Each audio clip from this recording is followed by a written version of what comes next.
Welcome to the Tar and Feather Podcast. Here are your hosts, Mustached Vet and Ganglion Cortex.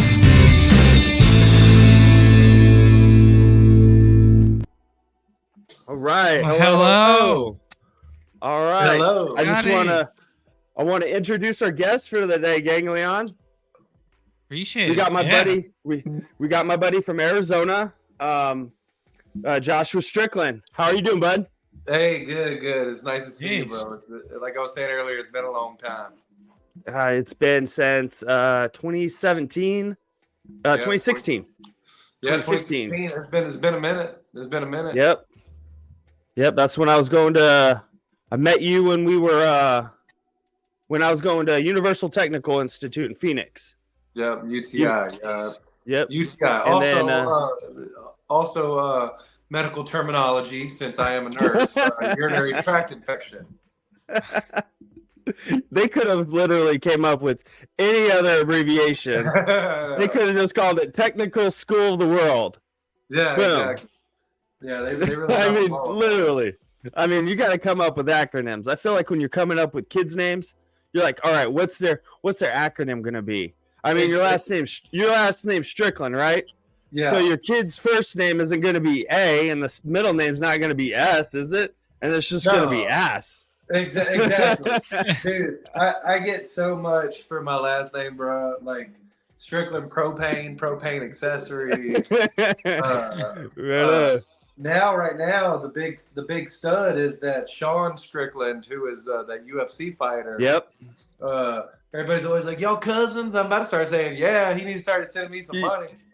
You kind of look like him.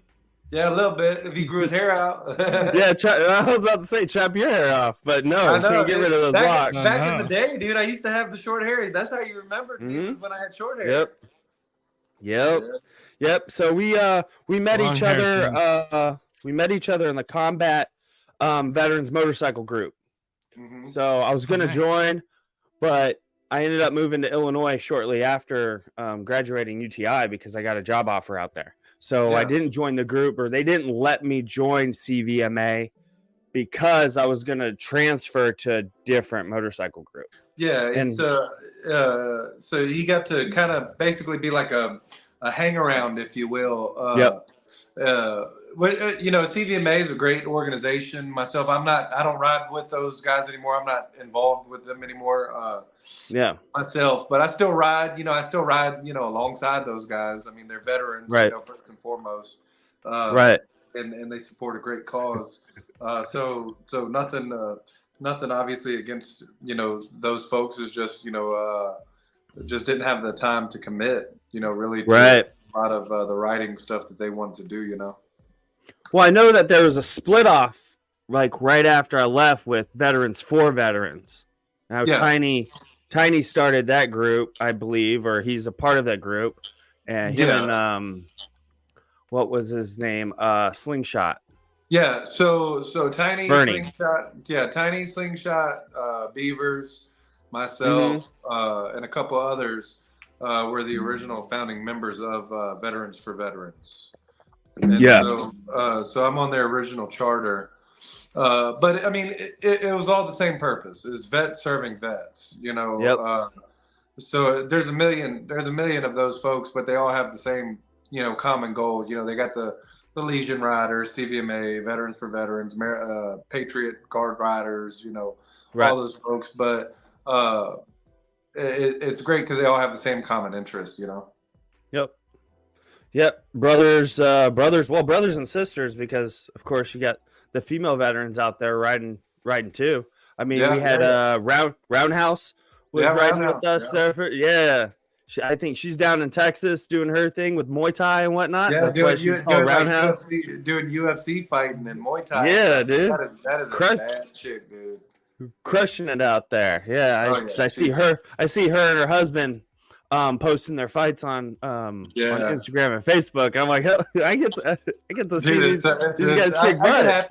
I get happy seeing everybody else doing great things and being successful and living out their lives, and being happy, Yeah, see where everybody splits off too.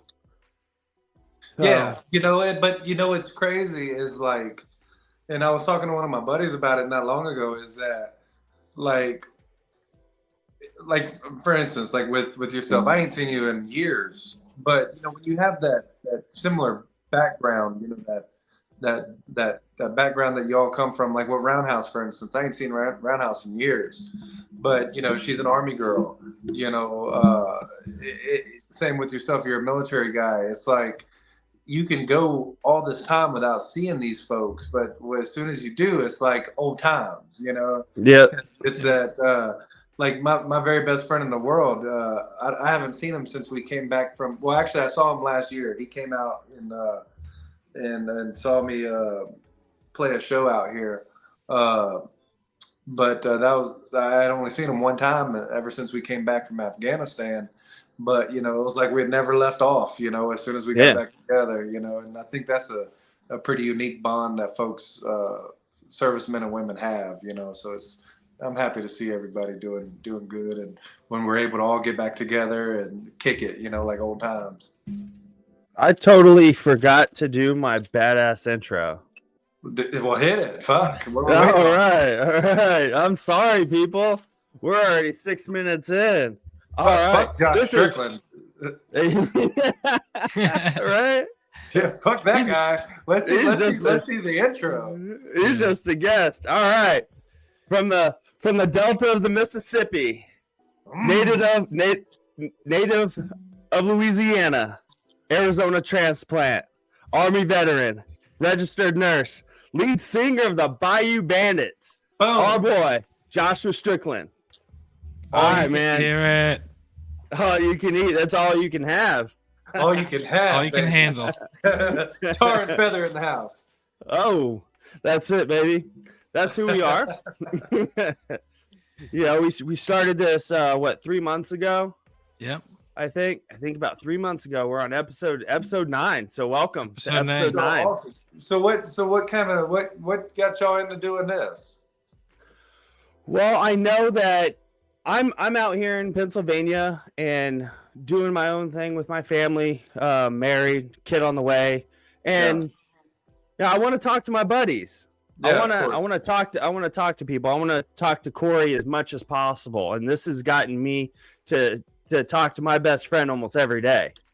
Yeah. So it's almost like he's here, and that we got to see each other, sharing photos, sharing stuff about the family and everything, and just growing Josh was ideas talking about that connection when I was in Pennsylvania for Scott's wedding. A couple of other Army buddies were there, and it was just like, wow. Yeah. Where have you been? You know, we should have been meeting up a lot earlier. So yeah. Mm-hmm. Yeah, it's a way to continue that. Yeah, it's an awesome thing. I mean, you know, I'm grateful for the Army and you know, for what it's done for me in my life. You know, everything that everything I really have, I can contribute it to the Army. You know, I mean, you know, college, my degrees, you know, home loans, you know, I mean, but it's just like everybody. Whenever you're in the situation, you know, you're bitching and raising hell because you're getting tired of getting screwed over by a big green weenie. But when you're out of it, it's like, man, there's not a thing I'd do to go back, or I'd give to go back to Afghanistan. Right. You know, it's just life was so much easier. You know, I mean, it was live or die. You know, it wasn't. There was a mission. Yeah. You had something in place. You woke up at a certain time, or you had your shift. We were mechanics over there. What was your MOS again? So I was a civil affairs soldier. Okay. So I worked with CA, PSYOP. I did like key leader engagements and things like that. But I was attached with a PSD team, and so whenever I wasn't doing like Shuras, I was a gunner or dismount patrol. Shuras, key leader engagement. So I would meet with warlords and things like that. Oh, no shit. Nice. Yeah, I was in Kandahar City. It sounds a lot more badass than what it is. Right. But, no, I was in Kandahar City, Afghanistan, and so 2014. So I was there when we got Bo Bergdahl back. Oh yeah, that scumbag. Oh my god. Nice. Yeah, that dude got yeah. people killed. That's he's cool. Yeah. I don't want to say on air what I'm sure will happen to him at some point at some bar in some place in America, but there will be somebody that recognizes him and gets what's coming to him.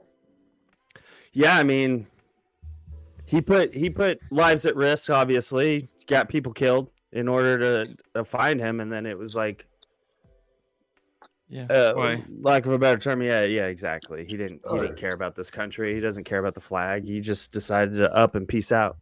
Well, I was talking to my daddy about it because my daddy is he was a retired Army colonel, he was an airborne infantryman, Vietnam veteran. He was in Vietnam for 2 years, and they obviously had that situation with Jane Fonda, taking photos on anti-aircraft guns and things like that with the NVA.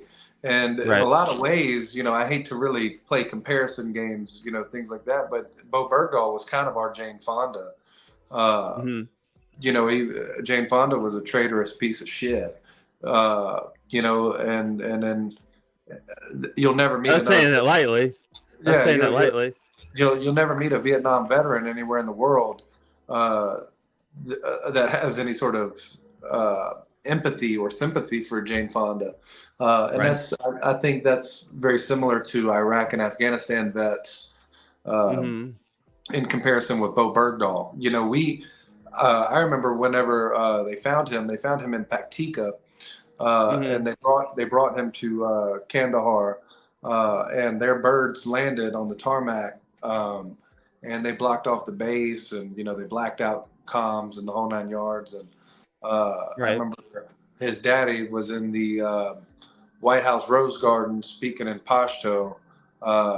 And later on that day, we took IDF. It was like the end of Eid, and or the beginning of Eid, the end of Ramadan, and we all knew he wasn't no hero. We all knew he was a traitorous piece of shit.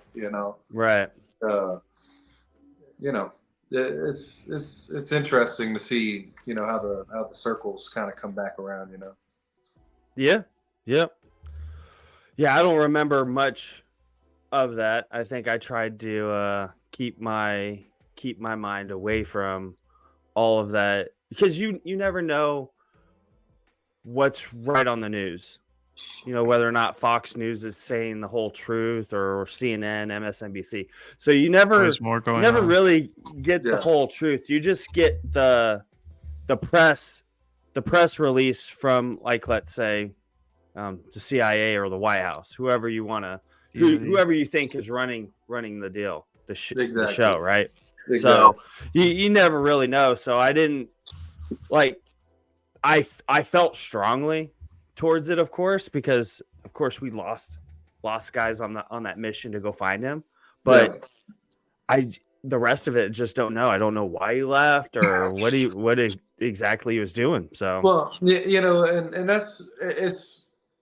there's, like you said, man, there's a million different theories and stories. The one that I had read from the Department of the Army was he left his, rifle and, tried to, embed himself with Taliban and whatever bullshit. Right.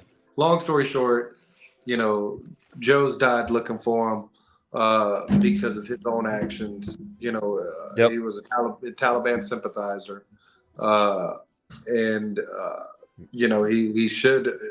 He should have been made to pay for it. But because, at least in my opinion, now this is an opinion, way the society is today with the media and things like that, the one thing that's not supposed to be changed with the fashion, the trends that change with the tide and popularity is the United States Army.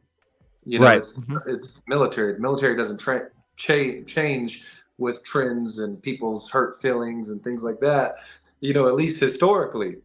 Now, with all this media, he did this. The Army dude, the Army just kind of gave him a little slap on the wrist. They let him keep Right. all his shit, like put him out, like with a. I don't even think he got used. Oh, to he couldn't have stayed in. He couldn't have stayed in. There's But, no like, way. I don't even think he got like UCMJ action, dude. I think he just Right. got like Article 15 and got like put out. But that's the thing, that there's like UCMJ, it's black and white for the majority of it, right? For the majority of, if you're gonna go to the brig, you're found guilty of something, you're gonna spend so much time in Leavenworth. Oh yeah, and that's it. And you're out of here. Nobody's gonna get any press release on it. You're just sent away. Yeah, I mean that dude's story was so public and sensationalized, and everybody thought at first he was a hero, and then the true report started to come out that it was so public knowledge that I think the Army's hands were tied had they really thrown the book at him and made an example at him. Because then you would have had all this shit from the media and all these big time lawyers, talking about his hurt feelings and why he did this, or, some bullshit. And well, there would have been a 5-star general that would have had to put his name out there and talk about it, and that they don't want to do that. No. They're not going to do that. So, should just let him keep walking. Yeah, with all due respect, sir. Yeah, I mean, so I was there. I was there when all that went down, and they elected both the presidents. So the Taliban started bombing all the ballot boxes and things like that. So it was a hostile things change. Gnarly. Yeah. Yeah, and so it kind of shows you like they kind of took a secure situation and then made it even worse. They did have relative peace at that time. That's for another day. Yeah. Fuck, dude. I don't even want to tell you how I felt watching the our exfil of that country. Right. I can't imagine. Like, bruh, I'm sitting here watching places that we patrolled, and now all of a sudden Taliban is flooding the streets, and like it fell with like in less than 14 days. Oh yeah. It was insane, dude. It was just like, it just fucking hurt. I mean, you're talking 14 days, the whole country, not just like one city. It took 14 days. We're there for 20 fucking years. Yep. And we lost it in 14 days. And all the equipment, everything. That's a whole generation of people that you could have, set up a school system. You could have done a bunch of stuff instead of wasting money for 20 years and then doing nothing about it the whole 20 years. I knew soldiers who had gone over there like for the umpteenth time. Yep. And for like the second time, their kids was going over there. Right. Like daddies and sons in the same damn war. Right. I was like, holy shit, man. I mean, the global war on terror went on for a long time, right. But to see it fall like that quick, man. I thought that hopefully that the people of Afghanistan were going to keep the infrastructure standing a lot longer than that, but I guess not. No. And my stepdad was over in Iraq during Desert Storm. Yeah. And then I was over there in all of 2008. So that's like 15. No, that was like 16, 15 years apart. Yeah. From when he was over there to when I was over there. It's just nuts. Yeah. To think that we're just constantly over there. Oh yeah. And now we've got stuff going on in Yemen. That's for another day too, I guess. I don't know anything about what's going on now. I'm trying to stay out of it because there's always it's always something new. Hey, but shout out to Aaron Lewis and his team for using my song Kandahar for their prelude music last time he was at Akshin Pavilion out here. Right on. Yeah, I saw the video of that. I was like, that's badass. Aaron Lewis like a patriot. Yep. He's at what they call him, Northern Appalachia music. Yeah, like that Northern Appalachia. I love Aaron Lewis, man. I've always loved Stained. I always thought He that. seems like a good guy. He does seem like a good guy. I listened to some of his stuff. He does seem like a good guy. Seems like somebody that we could have a cigar and a whiskey and just sit back and do exactly what we're doing right now. Yeah. He seems like good people, and like I got video footage sent to me not long ago from last time he was here, using my song Kandahar as prelude music before his show. So shout out to Aaron Lewis and his team for that. I appreciate it. Yeah, absolutely. Hopefully it reaches him. Yeah, we'll tag him. We'll hashtag it. Tag him. Aaron Yeah. Lewis. It'll definitely get his attention. Yeah, definitely get his attention. He's a patriot, bro. And that's the thing is, like, I love people like that, like people that they didn't serve, but they're still proud Americans. They still have that. They still believe that in the American way of life, that American value, and so I have much respect for patriots, like Aaron Lewis, Toby Keith, folks like that. Right. Plenty ways to serve. Got to keep it down. Exactly. Mm-hmm. Yeah, I mean, it skipped a generation. My dad, is a electronic engineer. So my grandpa, my great grandpa were in the Army. My great grandpa was in the Army Air Corps. Grandpa was in the Air Force, and then I ended up joining the Army. So, but my dad works on stuff that for national defense and whatnot. So he does his part as long. I mean, right. The military industrial complex is a thing, and it's convoluted and complex, and money going this way, money going that way. But nonetheless, a lot of people got rich. He helps. Everyone's doing. My dad helps. My dad's a patriot, so he loves it. No, that's awesome. Supports both me and my brother Chris. Were in the Army, so both of his sons served, and my brother was an officer. So shout out to Chris. So, but let's steer the direction back to you. And I got some Louisiana questions. Yeah, absolutely. Let's hear it. So I'm gonna pronounce New Orleans. Corey's gonna pronounce New Orleans, and then you say New Orleans. All right, let's hear it. New Orleans. All right, Corey. New Orleans. All right, Corey, go ahead. Let me hear it. New Orleans. All right, Huck, New Orleans. New Orleans. They're both very good. So I'm holding back for our exercise here. I love it. All right, so I'm gonna tell y'all. So most folks they pronounce it New Orleans, which is not the correct way to say it. I mean, some folks do pronounce it New Orleans. Like I've heard folks from back home say New Orleans, but if you're from there or from a small town like myself, right outside of there, the correct way to pronounce it is a combo of New Orleans and Orleans. So it's like, where are you from? I'm from New Orleans. Okay. Because I've heard of it, not Nolans. And no, I'm like, not Nolans. It's like, where are you from? I'm from New Orleans. I'm from New Orleans. Yeah. So you hear more of the new, and then Orleans. Yeah. I'm from New Orleans. There you go. What's your favorite team? The New Orleans Saints. New Orleans. Yeah. Right. Yeah. Or y'all both did it good. Y'all definitely better than I expected. Right on, dude. I know. We did live there for a little bit. That's why. Yeah. Yeah. We were at Fort Polk in Louisiana. Yeah.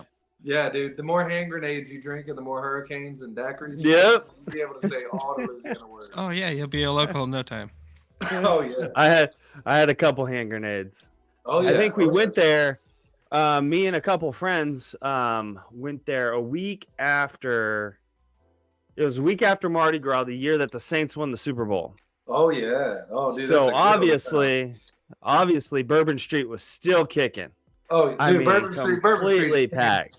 Bourbon Street's kicking every day, dude. You can go to Bourbon Street on a random Tuesday, and you still find a party. It was nuts. Hand grenades, all the stuff. I think I had 2 or 3 of those, and those. Oh yeah, that'll put you down. I don't remember half of that night. Oh yeah, that'll leave you feeling right. Yeah, I know. I left my buddy Sam at a corner for like 20 minutes, and I was looking for an ATM. I was looking for more cash, And then I come back and he's just like holding everything. He's like doing this. Yeah. So he's got those funny little silly little jester top hat on and everything. It was a riot. Oh yeah, that's the Big Easy. Yep. He was on it.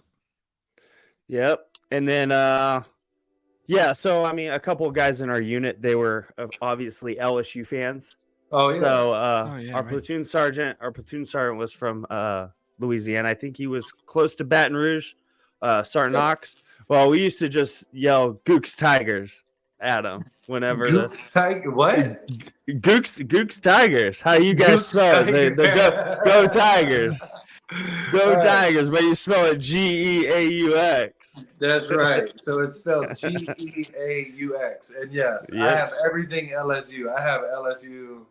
I bleed purple and gold. Oh yeah. Matter of fact, I would even venture to say more people from the great state of Louisiana bleed purple and gold than they are actual Saints fans. Oh yeah. Okay. Definitely. I'd have to say it too. We love the Saints. Like the Saints is my favorite football, like my favorite pro team. Excuse me, but dude, when it comes time for LSU to play, the world stops. Right. You know what I'm saying? Like it's a way of life. Like the alligator hunting ends. If LSU doesn't win on Saturday, then the whole week following is like a shit week until they play again. Right. Yeah, they don't call it Death Valley for nothing. Oh yeah, dude. It's like it's like a way of life. Like if we're in the like the national championship game, then kids will take off school for the games and shit. Yep. It's like Texas, Louisiana, Mississippi, Alabama. They don't mess around when it comes to football. Nope. South doesn't. That's why the SEC normally takes it every year. Damn straight. But I was it's all right. We gave it to Michigan this year. We let the Big Ten have it. Mm-hmm. Well, you guys had a Heisman Trophy winner this year. Yeah, we had a Heisman. We had a Heisman win. Yeah. Couple, I think, what? Did you guys lose 2 or 3 times this year? Oh, yeah, like 2 or 3 times. Yeah. Still had a stout team. Sugar Bowl? Did you guys make it to the Sugar Bowl or? No, it was like the ReliaQuest Bowl or some bullshit. I don't know.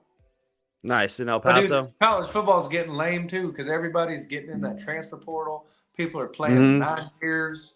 It's like, dude, if it's taking you 9 fucking years to play college football, it's time for you to probably hang it up, bro. Like, give these other young kids a chance to do their damn thing.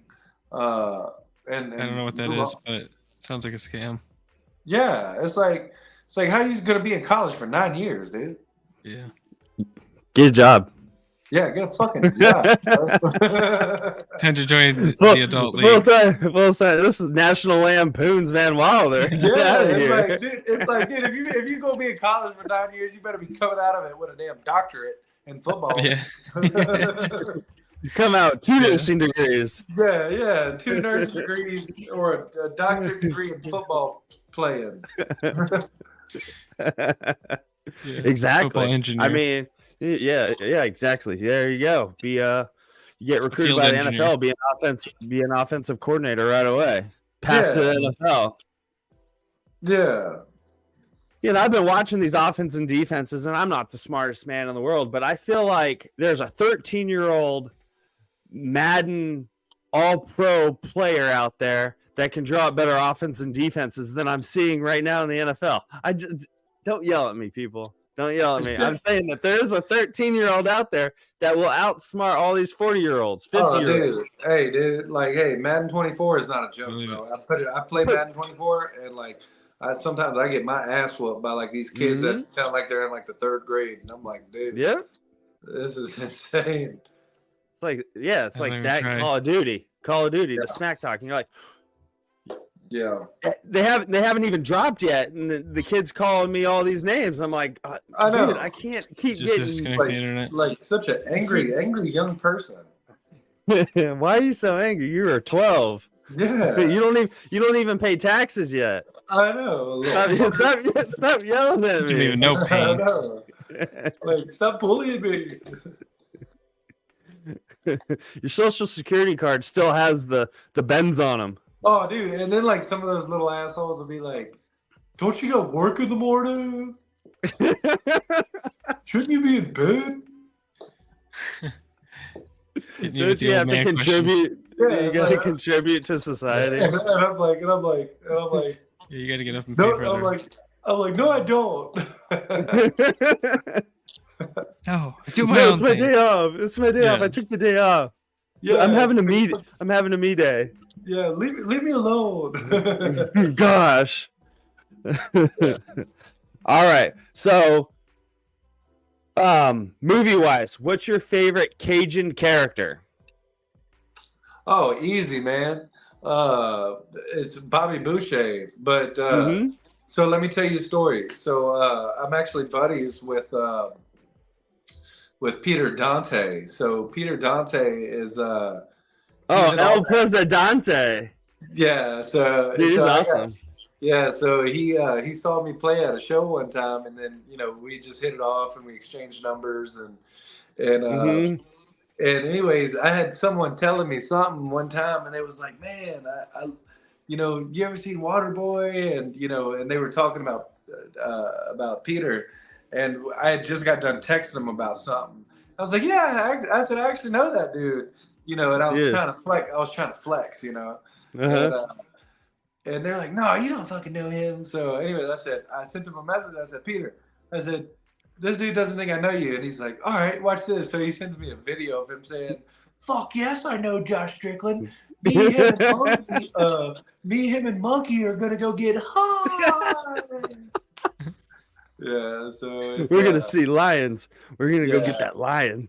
So no, yeah, that's cool, probably I love Bobby Boucher, man. Waterboy, that's an icon. Yep, I was gonna say Farmer Fran. Farmer Fran. I consider all of them. I consider all of them a part of the same little same people. Community. Yeah, exactly. I mean, yeah, you could have said Bobby's mom. Yeah. Or Steve the donkey. Mama says alligators are more ornery because they got all them teeth but no toothbrush. Mama's wrong. No, Colonel Sanders, you're wrong. The medulla oblongata. Fuck all yeah. Right. Who's your favorite comedian from Louisiana? Only one comes to mind for me. Only one comes to mind. What? I'm gonna have to go with Theo Vaughn. Yep. The Rat King himself. Yeah, I like Theo Vaughn. He's funny. But I mean, Louisiana. Louisiana has a lot of. Matter of fact, Louisiana was. It might not. It was like maybe a couple years ago, or like 2 years ago. I don't know. It was but recent. It was the most shot place for movie films outside of Hollywood. Like more films was produced there because Louisiana, man. I mean, and granted, I'm biased, because I'm from there, but it's beautiful, man. Just rivers, trees, green. It looks like a.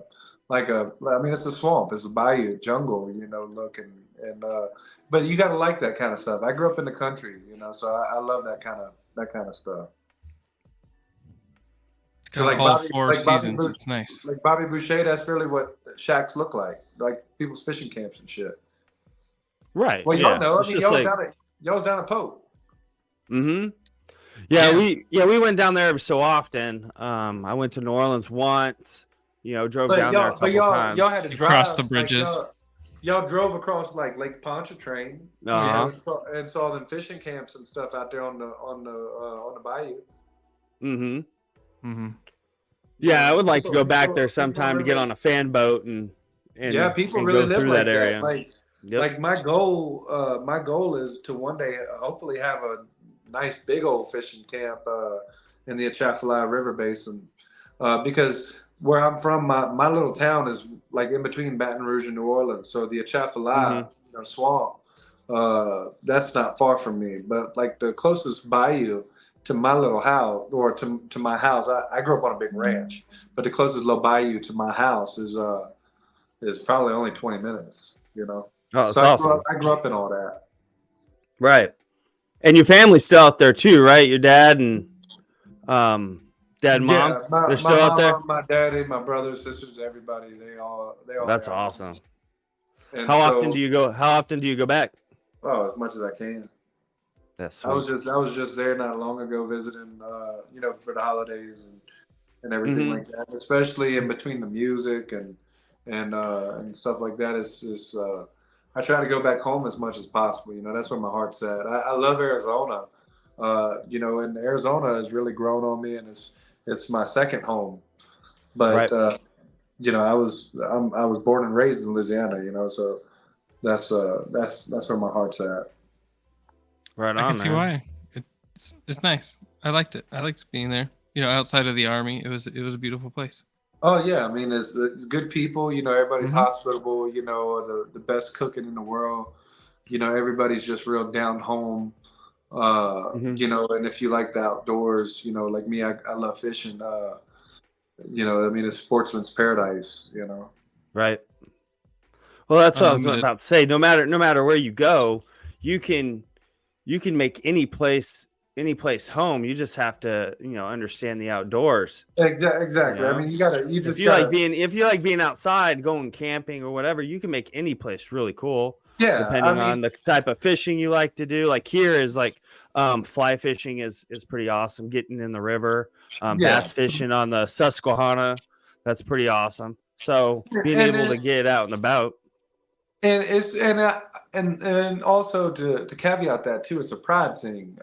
Like, and it's, I don't want to say it's weird, but it's very unique about Louisiana versus like a lot of other places, other than like Texas, if you will. Because if you're from Louisiana, then people are gonna know about it. Like, right. You know what I'm saying? Like Louisiana people are proud to be from Louisiana.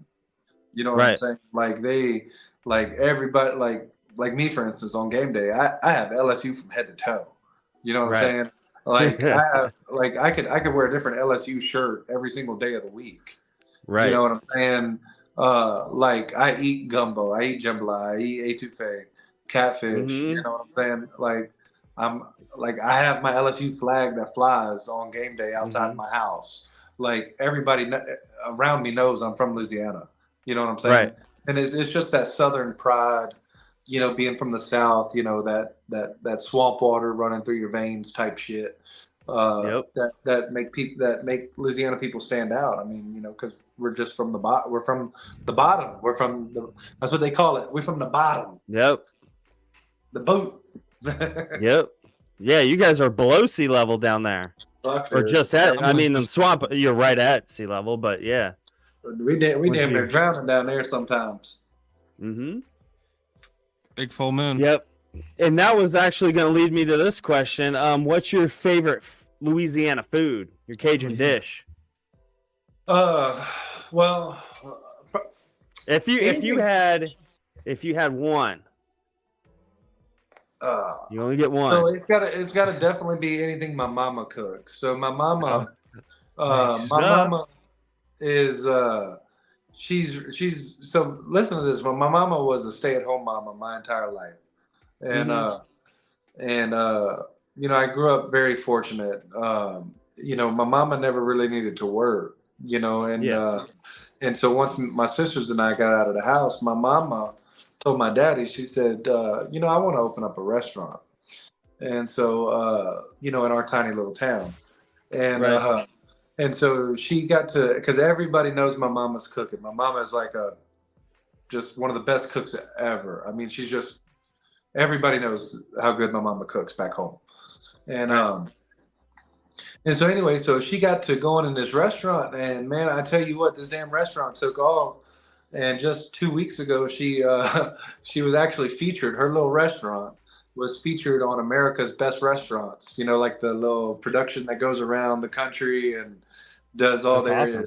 Yeah, dude, it was awesome. And so it's definitely got to be my mama's cooking. And if I only get to pick one, it's catfish. Catfish? Oh, right. Yeah. Right on. Catfish is pretty good down there. My favorite is like gumbo, catfish, etouffee, red beans and rice, and jambalaya. Yeah. Nice. I think I had gator gumbo. Oh yeah, I've had gator. I mean, gators. Yeah, gator gumbo. I Yeah, think that's hell what yeah. I had. Oh man, I had that one time. seafood. Of course, crawfish. Oh yeah, crawfish, of course. I mean, but Crawfish boils. that's a given. If we're talking like Yeah. if I had to pick one thing, Right. because crawfish is like my favorite Catfish. food. I love crawfish. I love crab legs, oysters on the half. I mean, it's all fresh seafood down there. Right. Have you ever gone noodling? Oh yeah, absolutely. Yeah. All right. Absolutely. That's a bucket list item for me. Is to Yeah, go but you got to be noodling. careful Precious. because you stick your hand in one of them holes down there, you come back missing a finger. Yep. Uh-oh. Yeah, those catfish are like that big. Well, but that Big but old we got- head we like got- that. We got we got gators, but we got alligator snapping turtles, Oh, yeah. Oh yeah. and we got alligator gar. Yep. And so yeah, you put your Yeah, I hand saw in one of the- the- Risk you it put for your the hand in the- you put your hand in a hole in the bottom of the river down there. You might come back missing a finger. Right. I don't want that. See what you got. I like coming back out with all 5 digits, all 10 Yeah. digits. Yeah, there's a woman on Instagram I was following there for a bit, Hannah Barron, and she goes noodling with her dad, and so you watch them get under there, and I mean she's 100 pounds pulling out this 20, 30 Oh yeah, dude! You 20 put that big old 20-pound catfish catfish. up on that bank. Yep. Yep. I was like, that's nuts. That's nuts. And then I was like, man, that's something I want to do though. Like I want to get in there. It's a cool experience, you know. I like running trout lines, jugging, things like that. That's all. Or I like to use casting nets, things like that. But I'm old school, man. I like a rod and reel. Right. I mean, that's usually what I do on the kayak out here. Just ride and reel and just get it out there, and then I have my little boom box behind me, and I'm just going around the lake, just listening to I don't know, you or whatever other country music, just to stay in the mood. Well, I appreciate just to stay in that laid back mood, man. I appreciate that. Yeah, and I appreciate y'all inviting me onto y'all's podcast. I really do. Absolutely. It's always good to connect with you. Yeah, thanks for sharing that with us. Absolutely. Yeah, it's pretty awesome, man. I knew I wanted to get you on. I knew I wanted to talk to you.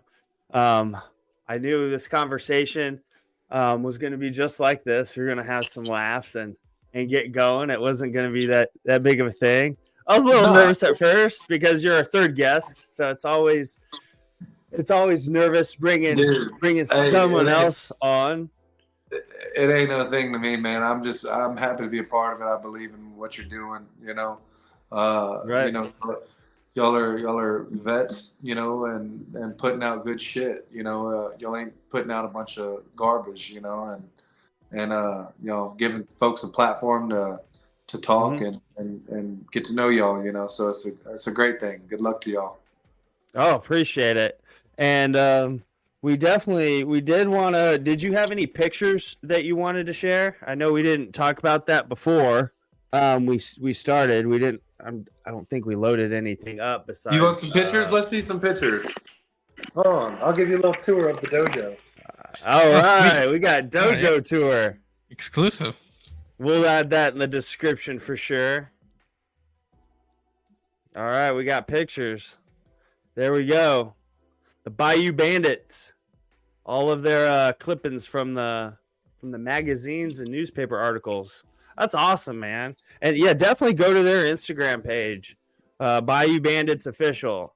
We'll put everything in the description and show notes.